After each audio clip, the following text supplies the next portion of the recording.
Huwag kang mag-alala, Andres. Pirma lang ang katapat niyan. Saan pa ba siya pupunta? Alipin niya ng pag-ibig sa'yo.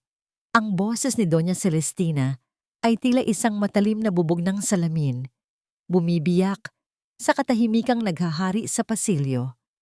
Nakatayo ako sa likod ng bahagyang nakaawang na pinto ng kanilang silid-aklatan. Ang dibdib ko ay puno ng pananabik. Ilang sandali lang ang nakalipas. Sa aking mga kamay, hawak ko ang isang maliit na kahon na maingat kong binalot sa mamahaling papel. Ito ang regalo ko para kay Andres ngayong Pasko. Isang pabango na minsan niyang nabanggit habang nanonood kami ng pelikula. Ang amoy daw na yon sa isang sikat na aktres ay tila amoy ng isang anghel. 3 buwan. 3 buwan kong tiniis na huwag mag-almusal para lang maipon ang halaga niyon. Umaasang sa simpleng regalong ito, maipaparamdam ko sa kanya kung gaano siya kahalaga. Ngunit ang mga salitang iyon ay parang lason na unti-unting gumapang sa aking sistema. Dumula sa nanginginig kong mga daliri ang kahon. Bumagsak ito sa makapal na karpet ng walang tunog. Ngunit sa loob ng aking dibdib, may isang bagay na nabasag na ang lagabog ay higit pa sa pinagsama-samang kulog at kidlat. Napatingin ako sa aking mga kamay na may kalyo dahil sa paglalabada para makatipid sa kuryente, mga kamay na may maliliit na peklat mula sa tilamsik ng mantika sa araw-araw na pagluluto para sa kanila. Ang mga ito na sa aking paningin ay mga medalya ng aking pagmamahal at pagsasakripisyo ay simbolo lamang pala ng aking kahinaan sa kanilang mga mata. Sa bawat butil ng pawis na ipinatak ko para sa pamilyang ito, bakit ang kapalit ay lason? Dahan-dahan kong itinulak ang pinto. Ang aking mukha ay kalmado, isang anyo na pinanday ng maraming taon ng pagtitimpi. Nakaupo si Doña Celestina sa kanyang silyang may mataas na sandalan. Ang kanyang mukha ay puno ng pagmamataas. Si Andres naman ay nakatayo sa tabi ng bintana, nakatalikod sa akin, tila pinagmamasdan ang pagbagsak ng ulan sa labas. Ang ulan na sumasalamin sa unos na biglang namuo sa aking puso. Anong pinag-uusapan ninyo? Tanong ko. Ang boses ko ay halos pabulong ngunit sapat na para marinig. Humarap sa akin si Doña Celestina, hindi man lang nagulat. Isang nangisi ang gumuhit sa kanyang mga labi. Nandyan ka pala, Serafina. Tamang-tama. Kailangan ko ng 200,000 piso. Ngayon na. Walang pag-aalinlangan. Walang pasintabi. Isang utos.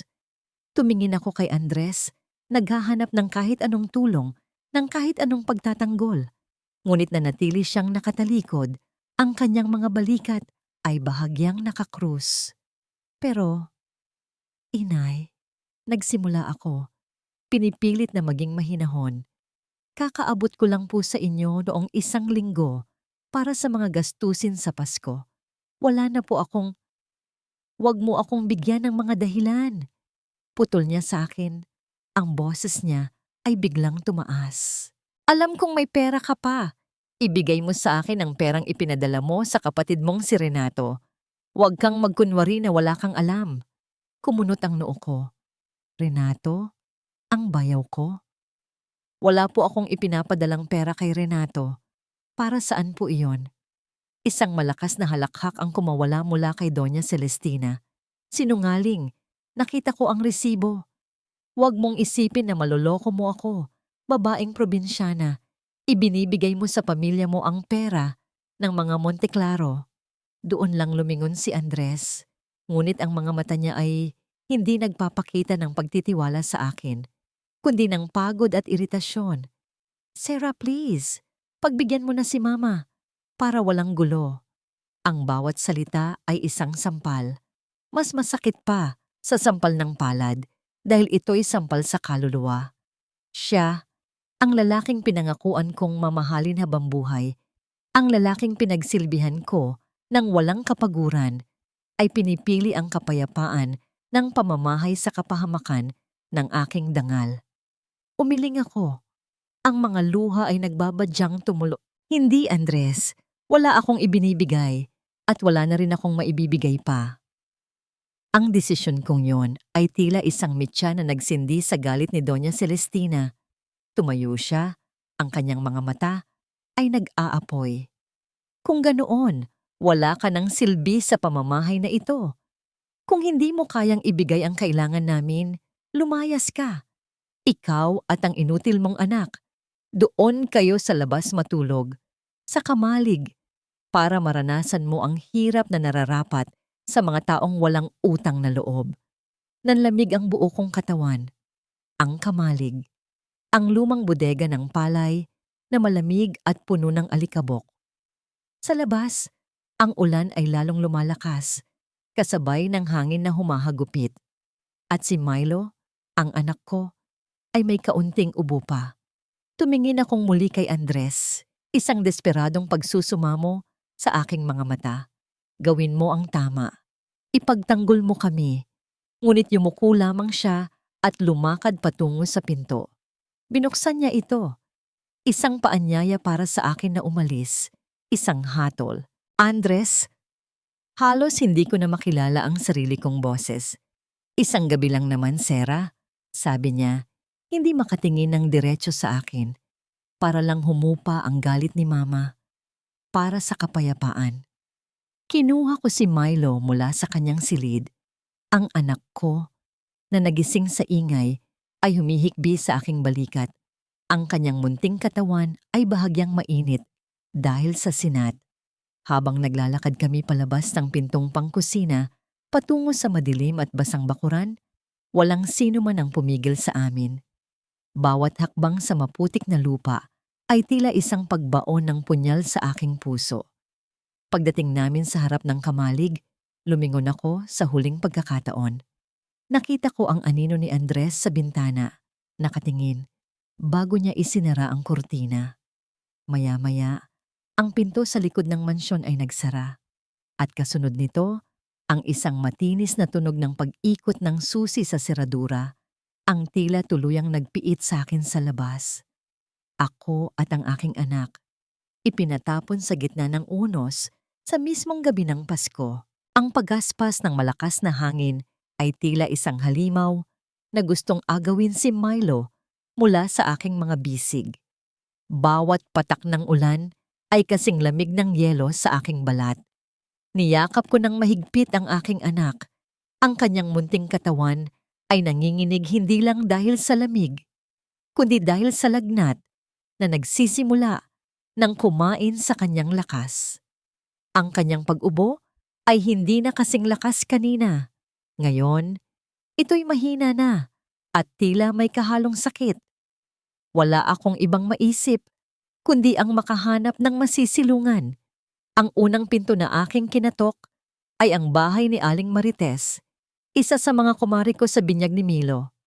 Sumilip siya sa bintana at nang makita niya ako, ang kanyang mukha ay nagpakita ng awa, ngunit mabilis itong napalitan ng takot.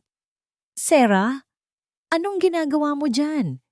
Pabulong niyang tanong mula sa siwang ng bintana. Tulungan mo ako, Mare. Kahit ngayong gabi lang, pinalayas kami. Hindi ko na natapos ang sasabihin ko. Umiling siya.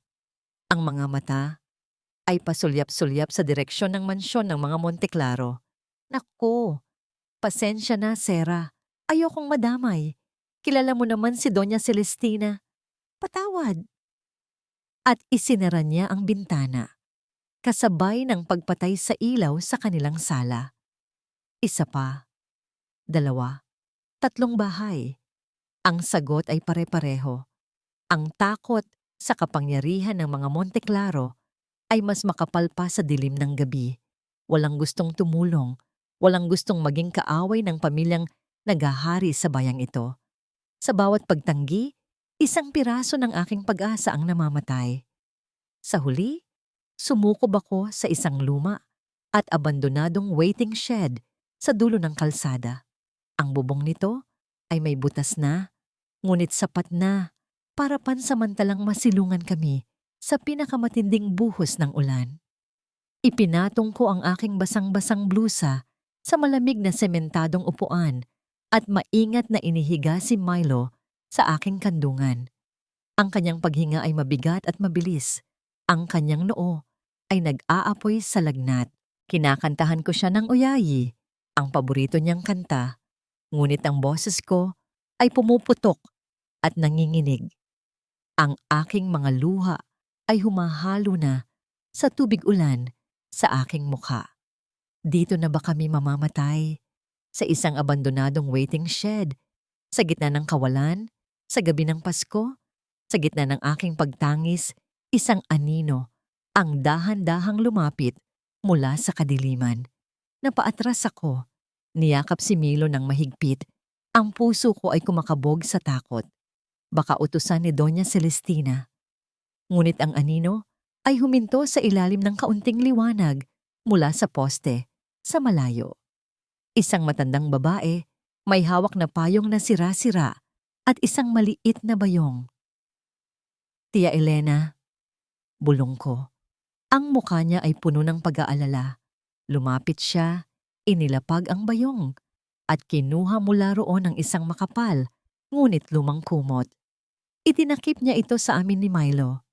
Pagkatapos, may inabot siyang isang supot ng pandesal at isang botelya ng tubig. Sinundan ko kayo, Hija, sabi niya. Ang boses ay garalgal, hindi ako mapakali. Ang batang iyan, ang apo ko, kailangan niyang makita ng doktor. Kinuha niya ang aking kamay at inilagay dito ang ilang lukot-lukot na salaping papel. Ang lahat ng ipon niya, ang lahat ng pag-aari niya. Ito lang ang lahat sa akin, Hija. Pero mas kailangan niya ng apo ko. Hindi ko na napigilan ang aking pag-iyak. Isang malakas na hikbi ang kumawala sa akin. Sa lahat ng tao, ang kasambahay pa nila. Ang taong wala ring wala. Ang siyang nagpakita ng habag. Bago siya umalis, lumingon siya. Ang mga mata ay puno ng babala. Mag-ingat ka sa bayaw mong si Renato. Bulong niya. May narinig ako. Ngunit hindi na niya itinuloy. Tila natakot sa kung sino man ang maaring makarinig. Mabilis siyang nawala, pabalik sa dilim. Ang kanyang tulong ay nagsilbing gasolina sa nauubos kong lakas. Tumingin ako kay Milo na ngayon ay halos hindi na gumagalaw. Sa ilalim ng kumot, sa init ng kanyang lagnat, nagdesisyon ako. Hindi kami dito magtatapos. Anak, bulong ko sa kanyang tainga. Pangako ni Mama, hindi na tayo babalik doon. Hinding-hindi na. Naglakad ako sa gitna ng humihinang ulan. Pasan-pasan ang pinakamahalaga kong yaman. Sa tulong ng pera ni Tia Elena, nakasakay ako sa isang tricycle papunta sa pinakamalapit na 24 na oras na klinika sa kabilang bayan. Ang doktor, isang binatang mukhang pagod, ay mabilis na inasikaso si Milo. Pagkatapos ng ilang pagsusuri, lumabas siya ng silid na may seryosong mukha. Mrs., sabi niya sa akin, malala ang lagay ng anak ninyo. Acute pneumonia. Kailangan siyang ma-admit sa ospital, ngayon din. At kailangan siyang masimulan ng antibiotics sa lalong madaling panahon. Tumango ako, kahit na ang sahig ay tila gumuguho sa ilalim ng aking mga paa. Magkano po ang kailangan, Doc? Tinitigan niya ako. Malaki-laki ang gastos, Mrs. Para sa paunang deposito lang sa ospital at sa mga gamot, kakailanganin ninyo ng hindi bababa sa 15,000. 15,000. Nanlamig ang aking mga kamay. Binuksan ko ang aking palad at tiningnan ang lukot-lukot na perang bigay ni Tia Elena. Binilang ko ito. 1,000, 1,500 piso. Ang pangalan ni Renato ay umalingaw-ngaw sa aking isipan, ngunit mabilis itong nawala, natabunan ng mas malaking problema. Tumingin ako sa doktor, pagkatapos ay sa pinto ng silid, kung nasaan ang aking anak na nakikipaglaban para sa kanyang buhay. Pakiramdam ko, ako naman ang nauubusan ng hininga. Ang mga salita ng doktor ay parang isang pader na biglang itinayo sa aking harapan. Isang pader na gawa sa kawalan ng pera, sa kawalan ng pag-asa. 15,000. Saan ako kukuha ng ganoong kalaking halaga sa gitna ng gabi, sa isang lugar na hindi ako pamilyar at sa kalagayan kong parang isang basang sisiw? Umupo ako sa isang upuang plastik sa labas ng emergency room. Ang isip ko ay naglalakbay ng mas mabilis pa sa tibok ng aking puso. Ang mga customer ko, oo, ang mga kliyente ko mula sa sideline kong financial consulting, may iilan doon na naging malapit sa akin. Agad kong kinuha ang aking luma at basag na ang screen na cellphone. Nanginginig ang aking mga daliri habang hinahanap ko ang kanilang mga numero. Ang una kong tinawagan ay si Mrs. De Leon, isang mayamang negosyante na tinulungan kong ayusin ang kanyang portfolio. Sinagot niya ang tawag, ang boses ay inaantok. Hello? Sarah? Napatawag ka? Ma'am, pasensya na po sa abala. Sinimulan kong ipaliwanag ang aking sitwasyon. Ang bawat salita ay tila isang karayom na tumutusok sa aking lalamunan. Ang paghingi ng tulong para sa akin ay mas mahirap pa sa pagbubuhat ng sako-sakong bigas. Oh my God, that's terrible, sabi niya. Ngunit may pag-aalinlangan sa kanyang boses. Pero Sarah, you know, business is not doing well this holiday season. Medyo tight ang budget ngayon. I'm so sorry. I'll pray for your son. At ibinaba niya ang tawag. 1, 2, 3. Ang mga sagot ay magkakaiba sa salita, ngunit pare-pareho sa kahulugan. Hindi. Ayaw. Pasensya na. Ang bawat pagtanggi ay isang dagok na lalong nagpapahina sa akin. Ang mundo ng negosyo na dati kong ginagalawan ay tila isang malayong panaginip na lang. Ngayon, ako si Serafina, ang pulubing walang kaibigan. Napahagulhol ako sa upuan. Tinatakpan ng aking mukha ng aking mga kamay. Ubos na. Wala na akong matatakbuhan. Paano na si Milo? Pababayaan ko na lang ba siyang... At sa gitna ng kadilimang yon, isang alaala ang biglang suminag. Isang imahe ng aking ama, nakatayo sa isang maliit na kapiraso ng lupa sa aming probinsya sa Antique. Isang lupang tigang, malayo sa kabihasnan, na tanging mga puno ng niyog ang tumutubo. Ang tanging pamana nila sa akin, huwag mong ibebenta ito, anak. Ang sabi niya noon sa akin, ilang buwan bago siya pumanaw. Walang halaga ito ngayon, ngunit balang araw, baka ito ang magligtas sa iyo. Ang huling pamana, ang aking huling alas. Nanginginig kong idinaya lang numero ng aking pinsan na si Lita, na siyang nag-aasikaso sa maliit na ari-ariang yon. Sinagot niya ito pagkatapos ng ilang ring. Lita, sabi ko, ang boses ko ay basag. Kailangan kong ibenta ang lupa. Ngayon na, kahit magkano. Narinig ko ang kanyang pagkabigla sa kabilang linya. Ha? Sigurado ka, Sarah? Pero, pamana yan sa'yo ni Tito. Wala na akong pagpipilian, Lita. Nasa ospital si Milo. Kailangan ko ng pera. Please, ibenta mo kahit kanino, kahit sa pinakamababang halaga. Ang bawat salita ay parang pagbebenta ng isang piraso ng aking pagkatao. Ngunit ang buhay ni Milo ay mas mahalaga kaysa sa anumang lupa. Pagkatapos ng halos isang oras na parang katumbas ng habambuhay, tumawag pabalik si Lita. Ang boses niya ay puno ng pagtataka. Sarah, hindi ka maniniwala. Sabi niya, may tumawad at ang tawad niya, malaki.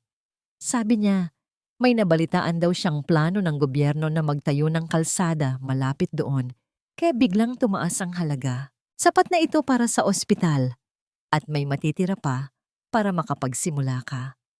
Parang nabunutan ako ng tinik. Ang luha ng kalungkutan ay napalitan ng luha ng pasasalamat. Sino?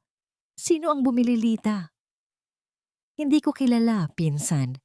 Isang abogado ang tumawag sa akin. Basta raw idedeposito na lang daw niya ang bayad sa account mo bukas na bukas ng umaga. Hindi na mahalaga.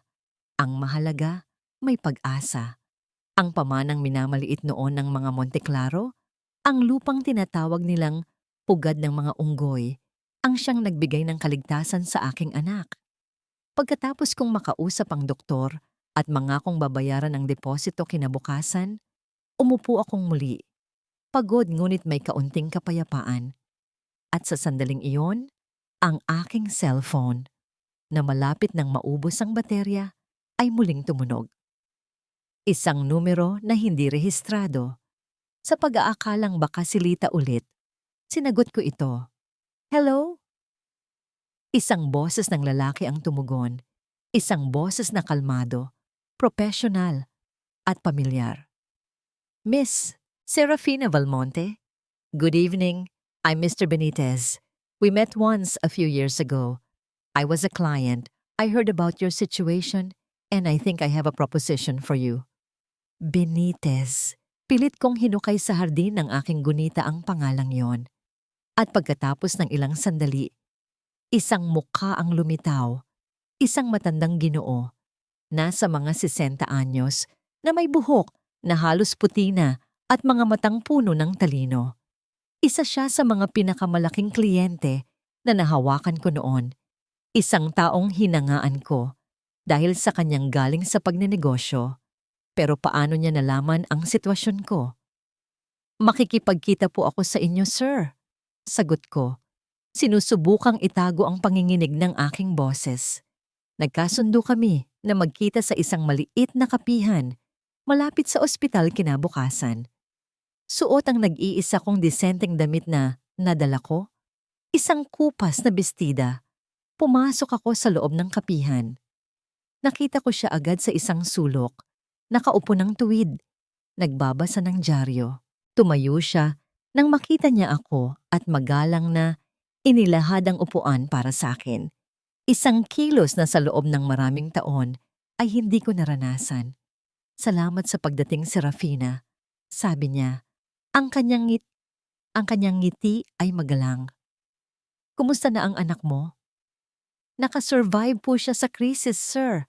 Nag-stabilize na po siya. Sagot ko, ramdam ang hiya sa aking itsura. Ang buhok kong hindi pa nasusuklay, ang mga mata kong namamaga pa rin. I'm glad to hear that, sabi niya. Umorder siya ng kape para sa aming dalawa.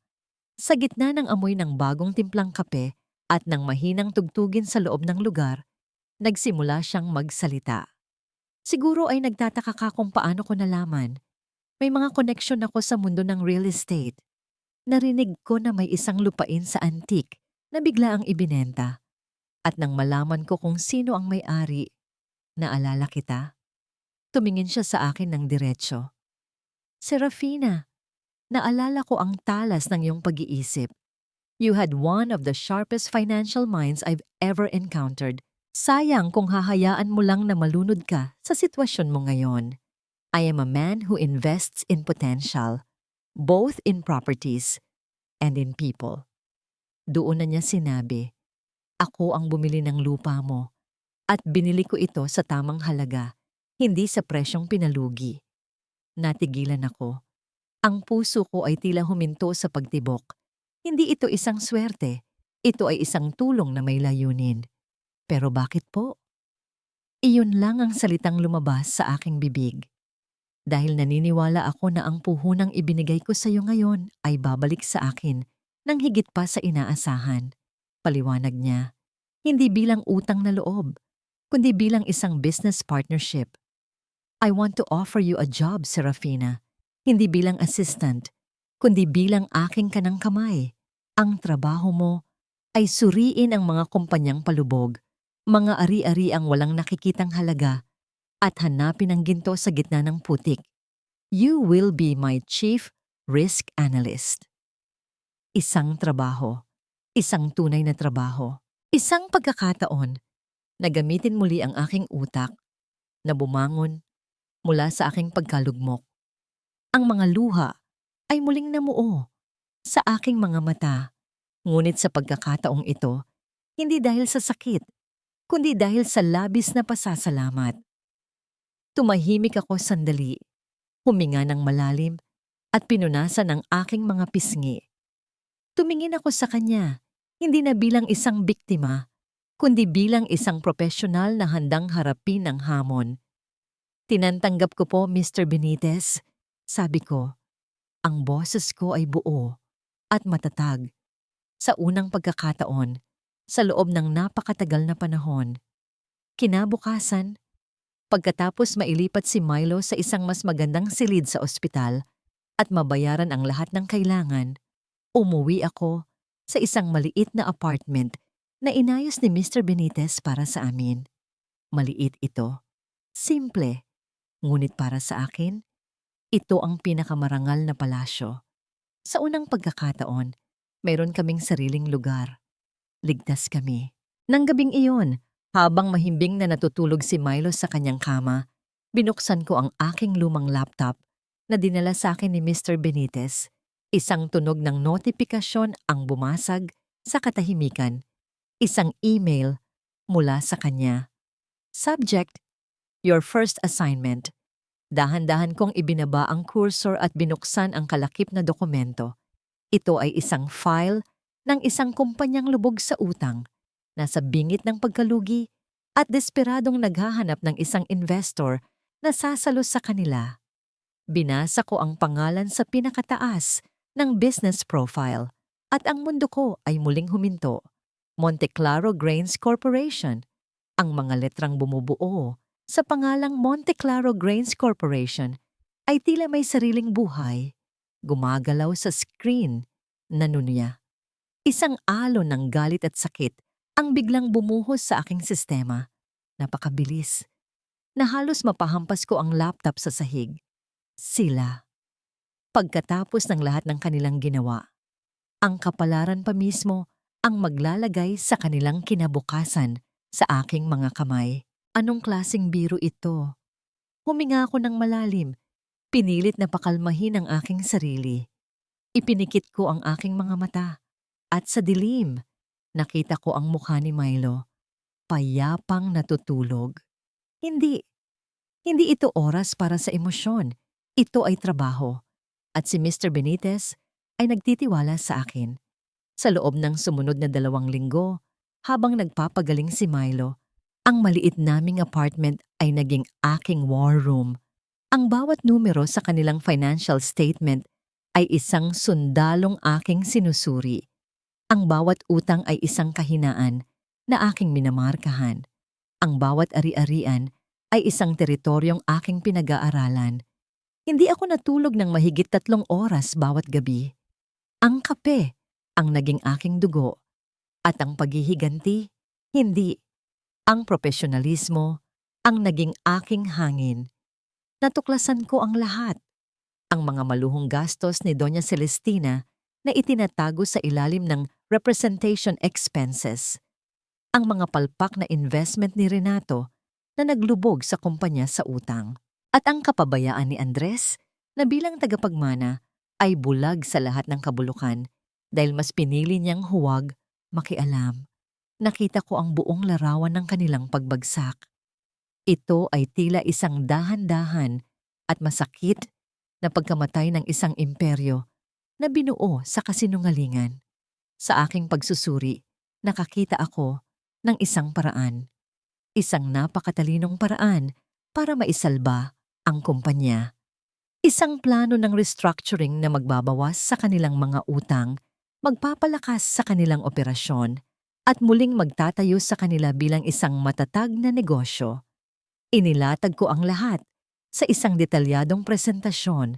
Bawat slide ay perpekto. Bawat proyeksyon ay makatotohanan. Ngunit nang matapos ko ito, tinitigan ko lang ang aking obra. Ito ang magliligtas sa kanila. Ito ang magbibigay sa kanila ng isa pang pagkakataon. At bigla, isang tanong ang pumasok sa aking isip.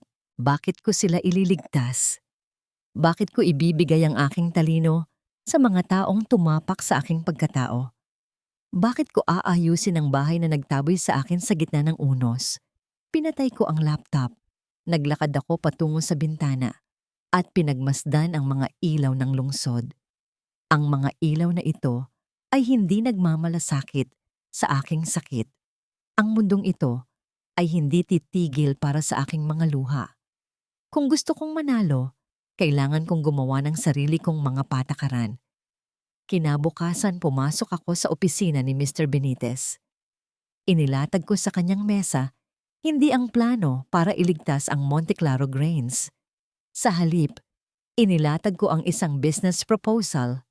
Sir, sabi ko, ang aking boses ay matatag. Pinag-aralan ko po ang Monte Claro Grains. Malaki ang potensyal, pero mas malaki ang problema sa pamamalakad.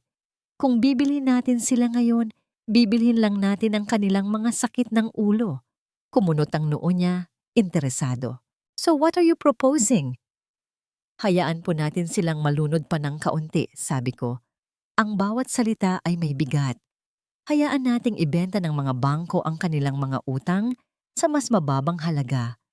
At habang nangyayari iyon, itayo natin ang sarili nating kumpanya. Isang investment firm. Bibili natin ang mga utang na yon, hindi ang kumpanya. We will become their biggest creditor. At kapag hawak na natin sila sa leeg, saka tayo mag-aalok ng tulong sa ating mga kondisyon. Nakita ko ang paghanga sa mga mata ni Mr. Benitez. Anong ipapangalan mo sa kumpanyang ito? Tumingin ako sa labas ng bintana, sa kalangitan. Naalala ko ang aking pangalan, Serafina, isang anghel. Ngunit ang mga anghel ay hindi lang nagpapagaling. Sila rin ang naglalapat ng banal na parusa. Tatawagin natin itong Seraphim Holdings, sagot ko. Isang mabagal na ngiti ang gumuhit sa mga labi ni Mr. Benitez. Kinuha niya ang aking panukala at tiningnan ito. I like it. It's aggressive, it's brilliant. But a new company needs to build its reputation first. You need to prove to me you can handle the pressure. Tumingin siya sa akin. Your first acquisition target is a longtime rival of the Monte Claros, the De Villa Milling Corporation. If you can take them down, I will give you all the capital you need for Seraphim Holdings. Ang De Villa Milling Corporation ay hindi isang maliit na kalaban. Sila ay isang pating sa parehong dagat, kung saan ang mga Monte Claro ay isang matanda at sugatang balyena. Ang pagkuha sa kanila ay tila isang imposibleng misyon para sa isang bagong tatag na entidad tulad ng Seraphim Holdings na sa puntong iyon ay pangalan pa lamang sa papel at ako lang ang nag-iisang empleyado. Ngunit para sa akin, hindi ito isang simpleng negosyo. Ito ang aking bautismo sa apoy. Sa loob ng sumunod na 6 na buwan, ang aking buhay ay umikot lamang sa 3 bagay. Si Milo, si Mr. Benitez, at ang De Villa Milling. Sa umaga, inihahatid ko si Milo sa isang maliit na daycare. Sa buong maghapon, ako ay nasa isang maliit na opisina na ipinahiram ni Mr. Benitez, nakikipagpulong sa mga bangko, nag-aaral ng mga dokumento, at bumubuo ng isang network ng mga impormante sa loob mismo ng industriya. Sa gabi, pagkatapos kong patulugin si Milo, muli akong babalik sa trabaho hanggang madaling araw. Nakita ko ang kanilang kahinaan. Ang De Villa Milling ay agresibo sa pagpapalawak, ngunit ginawa nila ito sa pamamagitan ng malalaking utang. Sila ay parang isang higanteng may mga paanggawa sa salamin. At ang aking plano ay simple. Basagin ang salaming iyon. Hindi ko sila direktang nilabanan. Sa halip, ginamit ko ang kapital mula kay Mr. Benitez para bilhin ang mga mas maliliit na supplier na kritikal sa kanilang operasyon. Isa-isa, mula sa mga magsasaka ng pinakamagandang uri ng palay hanggang sa mga kumpanya ng trucking, nakuha ko ang kanilang katapatan. Pagkatapos, dahan-dahan kong itinaas ang presyo ng mga serbisyo at produkto para sa De Villa Milling habang binibigyan ng diskwento ang iba. Sinakal ko sila nang hindi man lang nila namamalayan kung sino ang may hawak ng lubid. Ang huling dagok ay nang kumbinsihin ko ang kanilang pinakamalaking kliyente na lumipat sa isang kumpanyang kasosyo ko. Ang pagkawala ng kontratang iyon ang nagpatumba sa kanilang mga paang babasagin. Ang kanilang stock market value ay bumagsak sa isang gabi. At sa puntong iyon, pumasok ang Seraphim Holdings. Inalok namin silang bilhin sa presyong mas mababa ng 30% sa kanilang dating halaga. Wala silang pagpipilian, kundi ang pumayag. Ang balita ng hostile takeover na isinagawa ng isang misteryosong bagong kumpanya na tinatawag na Seraphim Holdings ay mabilis na kumalat sa mga pahayagan ng negosyo. Walang nakakakilala sa CEO. Walang nakakaalam kung saan ito nanggaling. Ang tanging alam nila ay may isang bagong manlalaro sa industriya at ito ay mabangis at walang awa. Ang balitang yon ay umabot din sa Pampanga. Sa hapagkainan ng mga Monteclaro, ibinagsak ni Andres ang dyaryo. Ang kanyang muka ay maputla. Celestina! Renato, nakikita niyo ba ito? Ang De Villa Milling, binili ng isang kumpanyang tinatawag na Seraphim Holdings. Kinuha ni Doña Celestina ang dyaryo, tiningnan ito ng may pag-ismid. Isang kumpanyang kwenken, marahil ay sinuwerte lang. Huwag mong ikumpara ang mga De Villa sa atin. Ang pangalan ng Monteclaro ay matatag. Ngunit sa kabila ng kanyang mga salita, isang maliit na binhi ng kaba ang itinanim sa kanyang puso. Si Renato naman ay nagkibit-balikat lang, mas abala sa pag-text sa kung sino man sa kanyang telepono. Si Andres gayunpaman ay hindi mapakali. Ang pangalang Seraphim ay tila pamilyar. Nag-iiwan ng isang kakaibang pakiramdam sa kanyang dibdib, isang alaala na hindi niya matukoy. Kinagabihan, habang siya ay nag-iisa sa kanyang opisina, isang email ang pumasok sa kanyang inbox. Galing ito sa isang hindi kilalang address, isang serye lamang ng mga numero at letra. Ang subject line ay may iisang salita. Karma. Nag-aalangan niyang binuksan ito. Sa loob, walang ibang laman kundi isang link. Isang link sa isang artikulo ng balita tungkol sa pagbagsak ng De Villa Milling at ang matalinong estratehiya na ginamit ng misteryosong Seraphim Holdings. Habang binabasa ni Andres ang mga detalye, ang pakiramdam ng kaba ay lumaki at naging isang malinaw na takot. Ang paraan ng pag-atake, ang katalinuhan sa likod nito. May isang tao lang siyang kilala na may ganitong uri ng utak. Isang taong matagal na niyang sinubukang kalimutan. Ipinilig niya ang kanyang ulo. Imposible, saan naman siya kukuha ng ganitong kapangyarihan? Ngunit habang tinititigan niya ang pangalang Seraphim, unti-unti itong nag-iba ng anyo sa kanyang isipan hanggang sa mabuo ang pangalan ng kanyang asawa, Serafina. Ang takot na gumapang sa puso ni Andres ay hindi niya pinansin. Itinuring niya itong isang masamang biro ng kanyang isipan. Isang multo ng nakaraan na bumabalik para usigin siya. Imposible. Iyon ang paulit-ulit niyang sinasabi sa sarili. Ngunit mula sa gabing iyon, hindi na siya muling nakatulog ng mahimbing. Habang ang anino ng Seraphim Holdings ay unti-unting lumalaki sa mundo ng agrikultura, ang mga haligi naman ng imperyo ng Monteclaro ay unti-unti nang kinakain ng anay mula sa loob. Ang pagkatalo ng kanilang mahigpit na karibal ay hindi nagbigay sa kanila ng kaluwagan. Sa halip, ito'y nagsilbing isang babala na ang industriya ay nagbabago at ang mga mahihina ay naiiwan. Ang pressure na ito, imbis na magbuklod sa kanila, ay lalo pang nagpalala sa kanilang mga kasakiman. Si Doña Celestina, na natatakot na mapag-iwanan at mawalan ng katayuan sa lipunan, ay lalong naging desperada. Pumasok siya sa isang investment na ipinangako ng isa sa kanyang mga amiga. Isang high-yield, quick return scheme na masyadong maganda para maging totoo. At dahil kulang na ang pondo ng kumpanya, ginamit niya ang kanyang impluensya para utusan si Renato na gumawa ng paraan.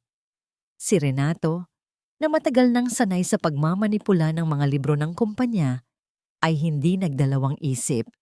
Kumuha siya ng isang malaking cash advance mula sa pondo ng operasyon, itinago ito sa ilalim ng mga pekeng resibo ng pagbili ng makinarya. Ang pera, na dapat sanay para sa pag-aayos ng kanilang mga lumang gilingan, ay inilipat sa account ng investment scheme. Mama, sigurado ka ba rito? Tanong ni Renato, hindi dahil sa konsensya, kundi dahil sa takot na mahuli. Manahimik ka, sagot ni Doña Celestina. Ang mga mata ay kumikinang sa pananabik. Sa loob ng 3 buwan, dodoblehin natin ang perang ito. Hindi na natin kailangang mag-alala pa sa mga utang at maipapamukha ko sa lahat ng mga social climber na yan na ang mga Monteclaro pa rin ang hari. Si Andres, na abala sa sarili niyang mga demonyo, ay walang kamalay-malay sa panibagong butas na binubuksan ng kanyang ina at kapatid sa kanilang papalubog na barko. Ang tanging napapansinin niya ay ang mas madalas na pagka-bounce ng kanilang mga tseke at ang mas maraming tawag mula sa mga bangko. Sa gitna ng lahat ng ito, may isang pares ng mga mata at tainga na tahimik na nagmamasid. Si Tia Elena.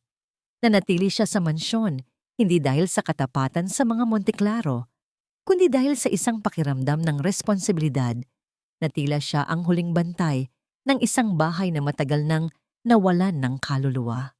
Isang hapon, habang naglilinis siya malapit sa silid-aklatan, narinig niya ang nagpapanik na boses ni Renato sa telepono. Anong ibig mong sabihin na hindi mo na makontak? My God! Nandoon ang lahat ng pera natin. Hanapin mo siya. Pagkatapos ay narinig niya ang boses ni Doca Celestina. Umiiyak ng may halong galit. Niloko tayo. Hayop siya. Patay tayo nito, Renato. Paano natin ito ipapaliwanag kay Andres? Nang marinig iyon, dahan-dahang lumayo si Tia Elena mula sa pinto. Ang kanyang puso ay kumakabog. Alam niya, ang investment scheme ay isang scam. Ang pera ng kumpanya, ang huling hibla ng kanilang pag-asa ay naglaho na. Nakita niya sa kanyang isipan ang mukha ni Sarah, ang pagtitiis nito, ang sakripisyo, at nakita niya kung paano ang lahat ng yon ay winasak. At ngayon, ang karma na mismo ang kumakatok sa pinto ng mga Monteclaro. Kinagabihan, hindi na niya natiis. Nanginginig ang kanyang mga kamay habang kinukuha niya ang kanyang lumang telepono. Hinanap niya ang numerong matagal na niyang itinago. Isang numerong ibinigay sa kanya ni Sarah para sa mga emergency. Sa loob ng maraming taon ay hindi niya ito ginamit. Ngunit ngayon, alam niyang ito na ang tamang panahon. Idinayal niya ang numero. Nang may sumagot sa kabilang linya, isang boses na kalmado at profesional, halos hindi niya ito nakilala. Hello? Seraphim Holdings? Tanong niya, nag-aalangan. Yes, this is Seraphim Holdings. How may I help you? Pwede ko po bang makausap si Sarah? Nagkaroon ng sandaling katahimikan sa kabilang linya. Pagkatapos ay isang boses na pamilyar, ngunit mas matatag na ngayon, ang nagsalita. Tia Elena, ako ito. Hindi na napigilan ni Tia Elena ang kanyang mga hikbi. Sarah, Hija, sabi niya. Ang boses ay nanginginig sa takot at awa. Kailangan mong malaman. Sinisira na nila ang lahat. Ang tawag ni Tia Elena ay ang huling piraso ng puzzle na kailangan ko. Sa loob ng mahigit 1 taon, pinagmasdan ko ang Monteclaro Grains mula sa malayo, hinihintay ang tamang sandali. Ang balita tungkol sa panibagong pagkalugi dahil sa isang investment scam ang senyales na hinog na sila para sa aking plano. Ang kanilang panloob na pagkabulok ay mas mabilis pa kaysa sa inaasahan ko. Hindi ako nagpakita ng anumang emosyon habang kausap ko si Tia Elena. Pinakinggan ko ang bawat detalye, ang bawat hikbi. Sa huli, sinabi ko lang sa kanya na mag-ingat at tiniyak na hindi siya madadamay. Pagkatapos kong ibaba ang telepono, hindi ako nakaramdam ng saya o paghihiganti.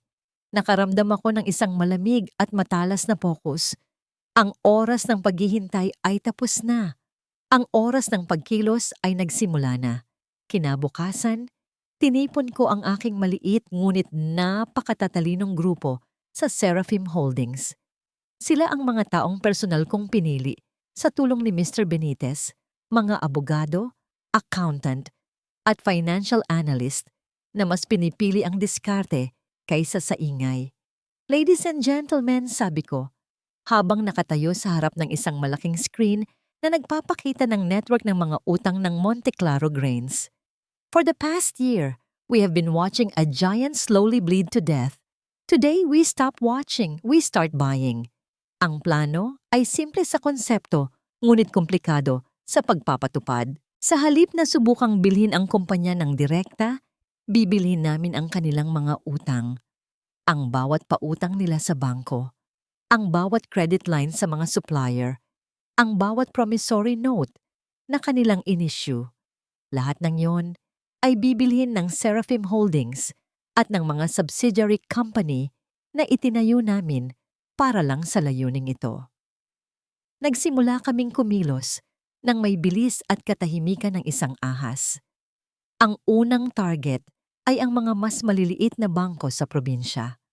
Dahil sa balita ng pagkalugi ng mga Monte Claro, masaya na silang ibenta ang mga non-performing loan na ito sa amin sa mas mababang halaga para lang malinis ang kanilang mga libro.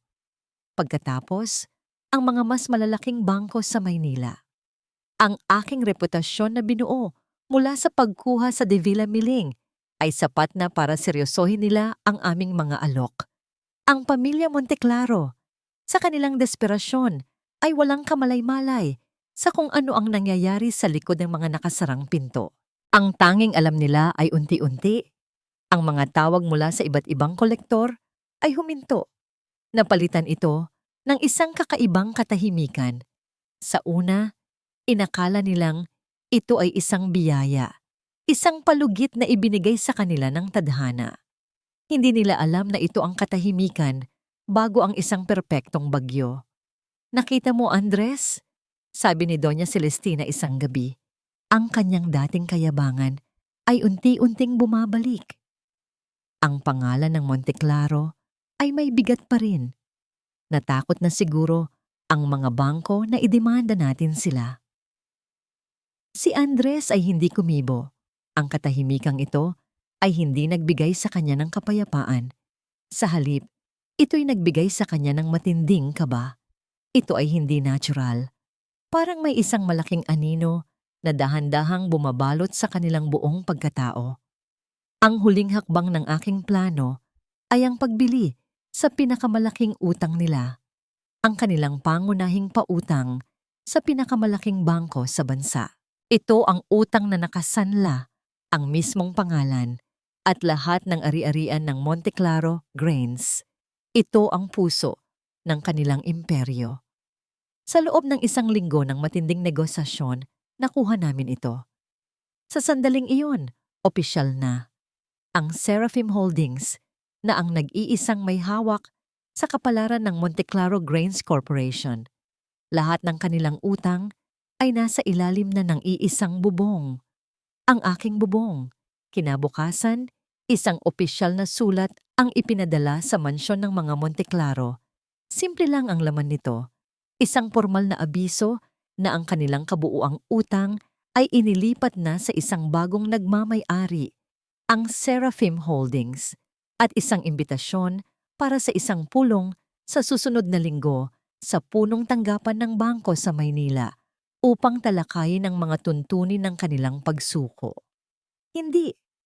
Upang talakayin ang mga tuntunin ng isang posibleng restructuring. Ang sulat ay parang isang bomba na sumabog sa kanilang sala. Ang katahimikan na kanilang kinatutuwaan ay biglang naging isang nakabibinging ingay ng katotohanan. Sila ay hindi ligtas. Sila ay nabili na. At ngayon, kailangan nilang harapin ang kanilang bagong Panginoon. Ang linggo bago ang nakatakdang pulong sa Maynila ay tila isang mabagal na paglalakbay patungo sa bitayan para sa pamilya Monte Claro. Ang dating kayabangan sa loob ng mansyon ay napalitan ng isang makapal na kumot ng takot at pag-aaway. Ang bawat isa ay naninisi. "Kasalanan mo ito, Renato," sigaw ni Doña Celestina. Ang kanyang mukha ay namumutla at ang kanyang mga kamay ay nanginginig. "Kung hindi dahil sa mga palpak mong desisyon, hindi tayo aabot sa ganito." "Ako? Bakit ako? Ganting sigaw ni Renato. Sino ba ang nagpumilit na pumasok sa investment scam na yon? Ikaw. 'Di ba?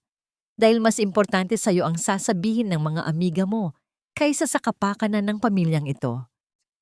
Ang kanilang mga sigawan ay umalingaw-ngaw sa buong bahay, ngunit para kay Andres, ang mga ito ay ingay na lamang na walang kahulugan. Siya ay nakaupo sa isang tabi. Hawak ang sulat mula sa Seraphim Holdings. Ang kanyang isip ay lumilipad sa ibang lugar, sa isang nakaraang puno ng pagsisisi. Ang pangalang Seraphim, hindi na niya ito maialis sa kanyang isipan. Ang bawat araw na lumilipas, ang imposible ay nagiging isang nakakatakot na posibilidad. Paano kung isang gabi, hindi na niya natiis ang bigat sa kanyang dibdib? Dinala siya ng kanyang mga paa sa labas ng bahay, patungo sa likuran, sa lugar na matagal na niyang iniiwasan. Doon, nakatayo pa rin ang luma at kinakalawang nakamalig. Ang pinto nito ay bahagyang nakaawang, tila isang paanyaya mula sa nakaraan. Itinulak niya ang pinto, isang amoy ng alikabok, nabubulok na dayami, at kalungkutan ang sumalubong sa kanya. Ang tanging liwanag ay mula sa buwan na sumisilip sa isang butas, sa bubong, sa isang sulok, sa ibabaw ng isang tumpok ng lumang sako. Doon niya itinaboy ang kanyang mag-ina. Sa gitna ng malamig na gabi ng Pasko, unti-unti siyang lumapit. Sa sahig, sa gitna ng dumi, may isang bagay na kumislap. Kinuha niya ito. Isang maliit na hair clip, hugis paru-paro, na may kulang ng isang pakpak. Ang paboritong hair clip ni Milo. Siguro ay nalaglag ito sa gitna ng kanilang pagmamadaling umalis. Habang hawak niya ang munting bagay na yon, ang lahat ng pader na kanyang itinayo para protektahan ang kanyang sarili ay gumuho. Ang mga alaala ay bumalik na parang isang baha. Ang tawa ni Sarah habang nagluluto, ang halik ni Milo sa kanyang pisngi. Ang mga gabing masaya sila, simple, bago ang lahat ay sinira ng kanyang karuwagan. Napaluhod siya sa maruming sahig. Ang kanyang mga balikat ay nanginginig. Doon, sa katahimikan ng kamalig, sa lugar kung saan niya ipinagkanulo ang kanyang pamilya, umiyak si Andres Monteclaro. Umiyak siya para sa asawang ipinagtabuyan niya, para sa anak na hinayaan niyang magkasakit, at para sa sarili niyang nawalang kaluluwa. Ang kanyang mga luha ay hindi na para sa nawawalang pera o sa naluluging kumpanya. Ito ay mga luha ng isang taong huli nang napagtanto ang tunay na halaga ng kanyang kayamanan. Tumayo siya, pinunasan ng kanyang mga luha, at inilagay ang hair clip sa kanyang bulsa. Isang desisyon ang nabuo sa kanyang puso. Tapos na ang paninisi. Tapos na ang pagtatago. Kung sino man ang nasa likod ng Seraphim Holdings, haharapin niya ito. Hindi bilang isang mayabang na Monteclaro, kundi bilang isang lalaking handang akuin ang lahat ng kanyang pagkakasala. Bumalik siya sa loob ng bahay. Naabutan niyang nag-aaway pa rin ang kanyang ina at kapatid. Tumigil na kayo, sabi niya. Ang kanyang boses ay kalmado, ngunit may bigat na hindi pa nila narinig dati. Wala nang maitutulong ang sisihan. Ako ang haharap sa kanila sa Lunes. Ako lang. Ano? Nababaliw ka na ba? Sabi ni Doña Celestina. Hindi natin pwedeng pagkatiwalaan ka. Baka ipamigay mo na lang ang lahat. Tiningnan sila ni Andres isa-isa. Sa unang pagkakataon, hindi takot o pag-aalinlangan ang nakita nila sa kanyang mga mata, kundi isang matatag na kapasyahan.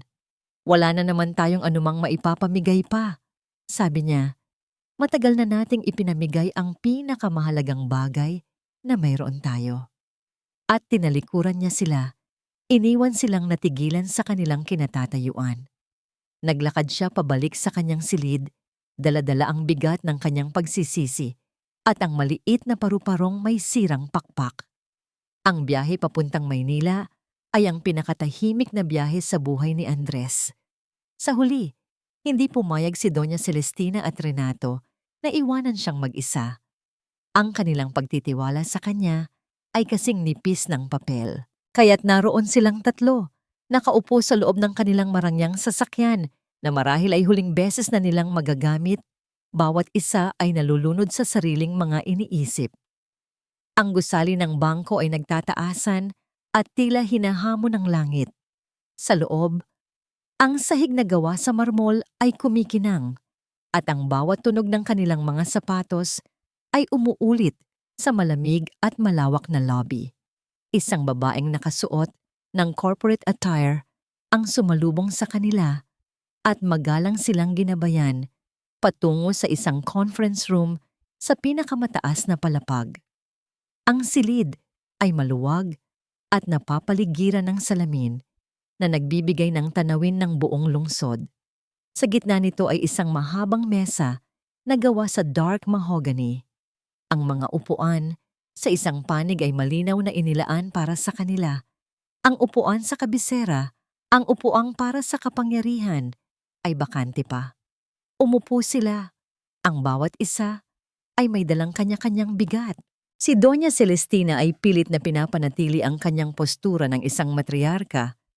Ngunit ang panginginig ng kanyang mga kamay habang inaayos ang kanyang perlas na kwintas ay hindi maitatago. Si Renato ay hindi mapakali.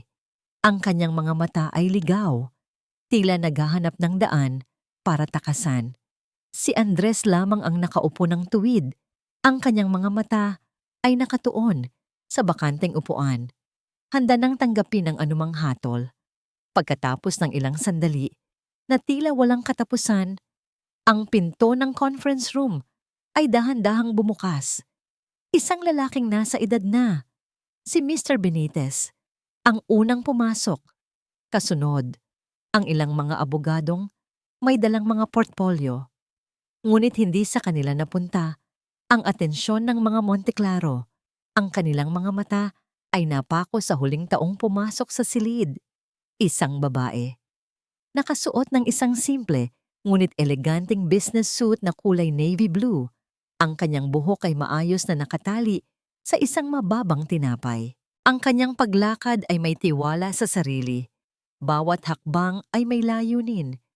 Wala siyang dalang anumang palamuti maliban sa isang maliit na hikaw at isang mamahaling relos. Ngunit ang kanyang presensya ay sapat na para punuin ang buong silid. Habang siya ay papalapit sa mesa, dumaan siya sa isang sinag ng araw mula sa bintana. Sa sandaling iyon, ang kanyang mukha ay naging malinaw sa kanilang paningin. Isang mukha na kilalang kilala nila. Isang mukha na kasama nila sa loob ng 10 taon. Isang mukha na kanilang inapi, hinamak, at ipinagtabuyan. Natigilan si Doña Celestina. Ang kanyang bibig ay bahagyang bumuka, ngunit walang tunog na lumabas. Si Renato ay napasandal sa kanyang upuan na parang nakakita ng multo. Ang kanyang mukha ay namutla. Si Andres naman ay hindi nagulat.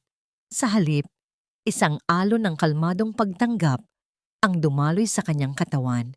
Ang lahat ng kanyang mga takot at hinala ay nagkatotoo. Ang multo ng kanyang nakaraan ay hindi lamang bumalik para usigin siya. Ito ay bumalik para angkinin ang lahat. Si Serafina Valmonte, ang asawang minsan niyang tinawag na walang silbi, ay naglakad ng may dignidad patungo sa kabisera ng mesa. Hindi niya sila tiningnan. Inayos niya muna ang kanyang upuan. Inilapag ang isang manipis na folder sa harapan niya at saka lamang itinaas ang kanyang tingin. Ang kanyang mga mata, iyon ang nagpabago sa lahat. Hindi na iyon ang mga mata ng isang maamong tupa na laging naghahanap ng pag-apruba. Ang mga mata niya ngayon ay matalas, kalmado, at may lalim ng isang karagatan na kayang lumunod sa kahit sinong magtangkang pumasok. Tiningnan niya sila, isa-isa.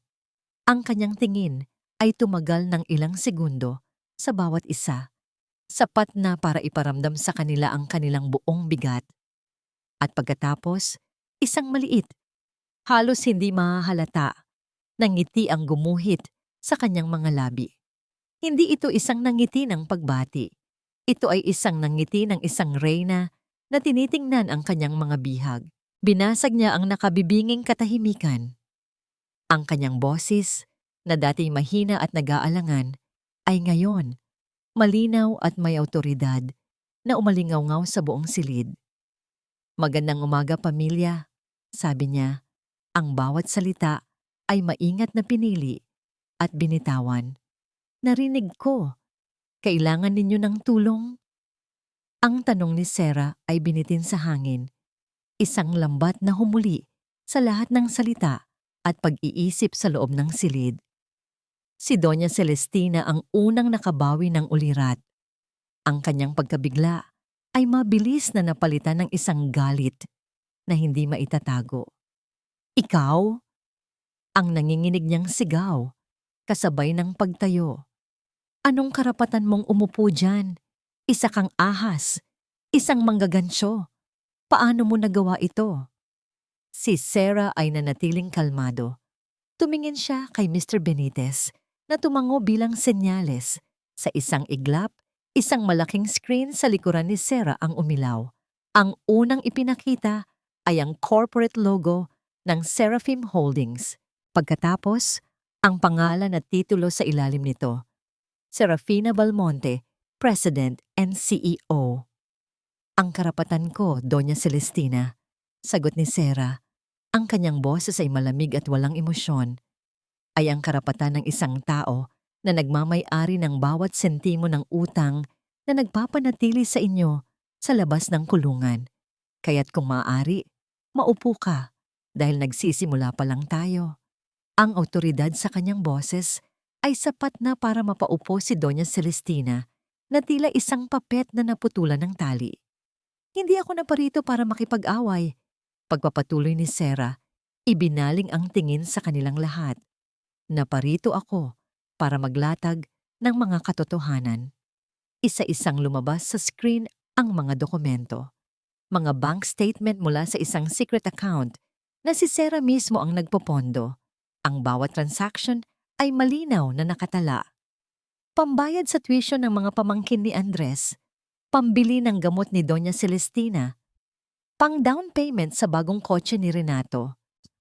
Lahat ng mga regalo na buong pagmamalaki nilang tinanggap noon ay nakalantad ngayon bilang mga patunay ng kanyang sakripisyo. Sa loob ng 5 taon, paliwanag ni Sarah, tila isang propesor na nagtuturo sa kanyang mga mag-aaral.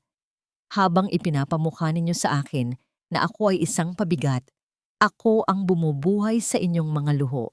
Habang tinatawag ninyo akong probinsyana, ang kinikita ko mula sa aking sideline ang sumasalba sa Monte Claro Grains mula sa paunti-unting pagkalugi."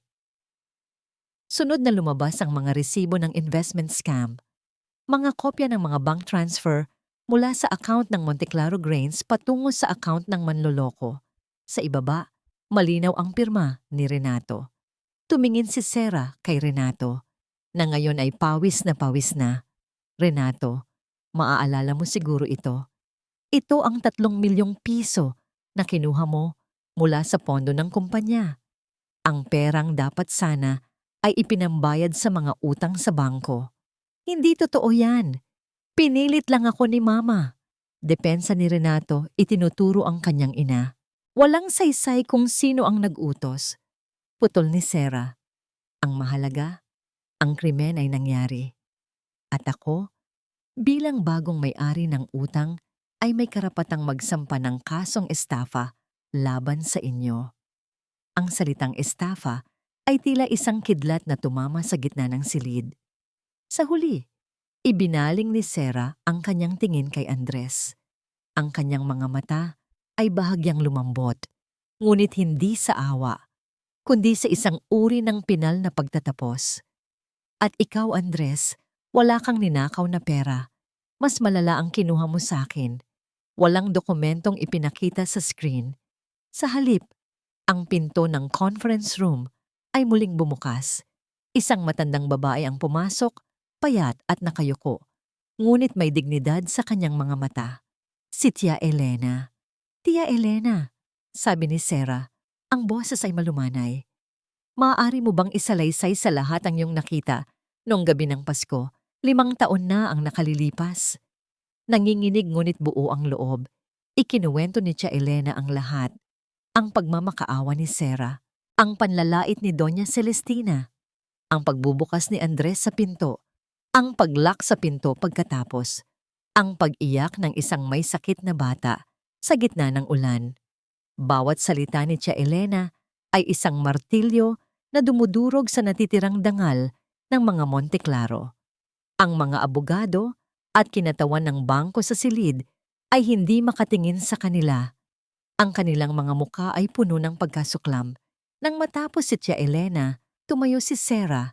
Naglakad siya patungo sa dulo ng mesa kung saan sila nakaupo at inilapag ang isang makapal na folder. Ang huling dokumento, binuksan niya ito. Sa loob ay isang kontrata. "You have two choices," sabi ni Sarah. Ang kanyang boses ay muling naging matigas at pangnegosyo. Choice number 1. Cede all managing rights and controlling shares of Monteclaro Grains to Seraphim Holdings. Mananatili kayong may-ari sa pangalan, ngunit wala na kayong kapangyarihan. Lahat ng desisyon ay dadaan sa akin. Tumingin siya sa kanila. Hinahayaan ang bigat ng kanyang mga salita na bumaon. Choice number 2. I will call the authorities right now. Present all this evidence of corporate fraud and you can declare bankruptcy tomorrow morning in prison. Ang ultimatum ni Sarah ay parang isang palakol na nakabitin sa kanilang mga leeg. Ang katahimikan sa loob ng silid ay mas mabigat pa kaysa sa isang bato. Ang tanging maririnig ay ang mabilis at mababaw na paghinga ni Doña Celestina. Ang kanyang mukha, na dati puno ng pagmamataas, ay ngayon ay kulay abo na parang isang estatwang gawa sa abo. Ang lahat ng kanyang ipinaglalaban, ang pangalan, ang karangalan, ang kapangyarihan, ay naglaho sa isang iglap. Si Renato, sa kabilang banda, ay hindi na makatingin kanino man. Ang kanyang mga mata ay nakapako sa salitang prison sa kontrata, na tila ito'y isang ahas na handa siyang tuklawin anumang oras. Ngunit si Andres, hindi niya tiningnan ang kontrata. Ang kanyang mga mata ay nanatiling nakatuon kay Sarah. Nakita niya ang babaeng minahal niya noon, ngunit nakita rin niya ang reynang hindi na niya kailanman maaabot. Wala nang galit sa mga mata niya. Ang naroon na lamang ay isang malawak at malalim na karagatan ng pagsisisi. Siya ang unang kumilos. Dahan-dahan niyang kinuha ang ballpen sa ibabaw ng mesa. Hindi na niya binasa ang mga nakasulat. Alam na niya ang kanilang kapalaran. Bago niya ito nilagdaan, tumingin siya kay Sarah sa huling pagkakataon. Patawad, bulong niya. Isang salitang napakadaling bitawan, ngunit napakabigat sa kahulugan. Isang salitang huli na ng 5 taon. At pagkatapos, sa isang mabilis, ngunit tiyak na kilos, nilagdaan niya ang dokumento. Ang kanyang pirma ang siyang naging opisyal na katapusan ng isang panahon, ang pagsuko ng korona ng mga Monteclaro. Sumunod si Renato. Ang kanyang kamay ay nanginginig na halos hindi niya na maisulat ng maayos ang kanyang pangalan. Sa huli, si Doña Celestina na lang ang natira. Tinitigan niya ang papel na parang ito ang kanyang sertipiko ng kamatayan. Ngunit sa huli, sa ilalim ng matalim na tingin ni Sarah, at sa takot na mawala ang lahat, kinuha rin niya ang ballpen at nanginginig na lumagda. Pagkatapos ng pirmahan, tumayo si Mr. Benitez. Kung ganoon, tapos na ang usapan, sabi niya sa isang formal na tono. Ang Seraphim Holdings na ang mamamahala sa lahat ng operasyon ng Monteclaro Grains, epektibo ngayon din. Isa-isang tumayo ang mga abogado at lumabas ng silid. Si Tia Elena ay lumapit kay Sarah, marahang hinawakan ang kanyang braso at ngumiti sa kanya bago siya sumunod sa paglabas. Naiwan sa loob ng silid ang 4 na taong dating isang pamilya. Tumayo na rin si Sarah para umalis nang pigilan siya ng boses ni Andres. Sarah, sandali. May kinuha si Andres mula sa kanyang bulsa. Isang-isa pang dokumento, nakatupi. Inilapag niya ito sa mesa at dahan-dahang itinulak palapit kay Sarah. Ano to? Tanong ni Sarah. Annulment papers, Sagot ni Andres, ang boses ay mahina. Pinirmahan ko na. Alam kong wala na akong karapatan sa'yo, ni sa anak ko. Ito na lang ang tanging bagay na maibibigay ko, ang kalayaan mo. Tiningnan ni Sarah ang papel. Pagkatapos ay tiningnan niya si Andres. Sa sandaling iyon, wala na siyang naramdamang galit. Wala na ring sakit. Ang naroon na lamang ay isang pakiramdam ng pagtatapos. Isang kabanatang isinasara ng tuluyan. Hindi niya kinuha ang papel. Sa halip tumango lang siya. Ipapadala na lang ng abogado ko ang mga papeles. At tumalikod na siya. Habang naglalakad siya patungo sa pinto, isang boses ng bata ang narinig mula sa labas. Mommy! Bumukas ang pinto at isang batang lalaki na malusog at masigla ang pumasok. Si Milo, na ngayon ay 7 taong gulang na, ay tumakbo at yumakap sa mga binti ni Sarah. Mommy, are we going home? I'm hungry na po, sabi ng bata. Ang kanyang mga mata ay kumikinang sa saya. Walang kamalay-malay sa bigat ng mga pangyayari sa loob ng silid. Ngumiti si Sarah, isang tunay at malayang nangiti sa unang pagkakataon. Hinaplos niya ang buhok ng kanyang anak. Yes, anak. We're going home. Bago sila tuluyang lumabas, napalingon si Milo sa mga taong naiwan sa mesa. Tiningnan niya si Andres, si Doña Celestina, at si Renato. Ngunit sa kanyang mga mata, wala kang makikitang pagkilala. Tila sila'y mga estranghero lamang, mga anino mula sa isang buhay na hindi na niya matandaan. Hinawakan ni Sarah ang kamay ng kanyang anak at sabay silang lumabas ng conference room. Habang naglalakad sila sa pasilyo, ang sikat ng araw mula sa malaking bintana ay tumama sa kanilang mag-ina. Isang liwanag na napakatingkad, isang perpektong kasalungat sa madilim at maulang gabi na minsan ay halos kumitil sa kanilang buhay. Hindi na siya lumingon pa. Sa wakas, malaya na siya. Makalipas ang 3 taon.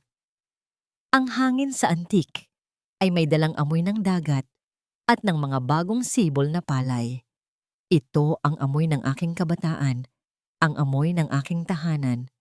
Nakatayo ako sa beranda ng isang bahay na hindi magarbo, ngunit matatag at puno ng liwanag. Itinayo ito sa mismong lupain na minana ko sa aking mga magulang, ang lupang minsang nagligtas sa buhay ng aking anak, at ngayon ay nagsisilbing pundasyon ng aming kapayapaan. Mula rito, tanaw ko si Milo, 10 taong gulang na masayang nakikipaghabulan sa dalawa niyang kaibigan sa malawak na hardin. Ang kanyang tawa ay ang pinakamagandang musika sa aking pandinig. Isang tugtugin na nagpapaalala sa akin araw-araw kung bakit ako lumaban. Wala nang bakas ng sakit o takot sa kanyang mga mata. Ang naroon na lamang ay ang dalisay na saya ng isang batang malaya. Patawad. Iyon ang tanong na madalas kong naririnig sa aking isipan noon. Napatawad ko na ba sila? Oo. Ngunit hindi ito ang uri ng pagpapatawad na nangangahulugan ng pagbabalik. Ito ay isang pagpapatawad para sa aking sarili. Pinatawad ko ang nakaraan para hindi na nito hawakan bilang bilanggo ang aking kasalukuyan.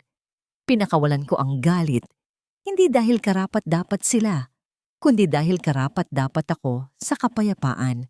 Payapa. Iyon ang pangalawang tanong. At habang pinagmamasdan ko ang paglubog ng araw sa abot-tanaw, ang sagot ay isang malinaw na oo. Ang Seraphim Holdings ay isa na sa mga pinakamatatag na kumpanya sa bansa. Pinapatakbo ng isang mahusay na team na pinagkakatiwalaan ko, na nagbibigay daan sa akin na mamuhay dito ng tahimik.